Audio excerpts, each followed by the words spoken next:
Sister Genevieve, ang madring lumabag sa Vatican Protocol. Milyon-milyon na ang views at libo-libo na ang mga komento sa viral video ni Sister Genevieve Jennings. Si Sister Genevieve ang 81-year-old na madring Pranses na lumabag sa protocol ng Vatican nang lumapit ito sa kabaong na kilalagyan ng mga labi ng matalik niyang kaibigang si Pope Francis para magpaalam. Nangyari ang paglabag noong Miyerkules, Abril 23, 2025, nang magsadya si Sister Genevieve sa pinagbuburulan ng Santo Papa sa St. Peter's Basilica sa Vatican City. Pumanaw sa edad na 88 noong Abril 21 si Pope Francis. Libo-libo ang bilang ng mga taong pumila sa St. Peter's Basilica para makita ang kanyang mga labi sa huling pagkakataon. Pero imbes na sumali sa pila, pumasok si Sister Genevieve sa lugar na nakalaan lamang para sa mga kardinal, obispo, at parinapawang mga lalaki.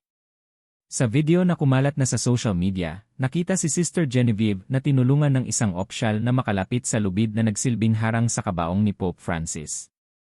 Ilang talampakan lamang ang layo ni Sister Genevieve mula sa kabaong ng Santo Papa habang lumuluha siya dahil sa labis na pagdadalamhati.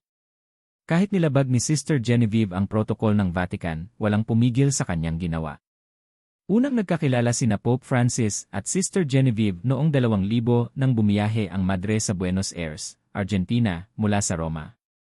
Pumunta si Sister Genevieve sa Buenos Aires para dumalo sa pangalawang beses na paglilibing ng kanyang tiya na si Leonie Duquet na isang madre rin. Obispo pa lamang noon si Pope Francis at gamit pa ang kanyang pangalan na George Mario Bergoglio. Siya ang nagbigay ng permiso sa muling paglilibing kay Duquet na kinidnap at pinatay noong dekada 70. Sa panahon na nasa ilalim ng diktadurang pamumuno ang Argentina. Noong Hulyo 2024, nagpunta si Pope Francis sa Ostia, isang coastal area sa Lazio region sa Italy, para makipagkita kay Sister Genevieve.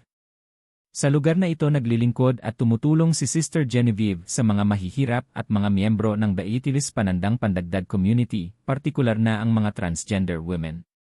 Madalas din na bumibisita si Sister Genevieve kay Pope Francis, at madalas na nagsasama siya ng mga miyembro ng Daitilis Panandang Pandagdag Community sa kanyang pagdalaw sa Santo Papa noong nabubuhay pa ito.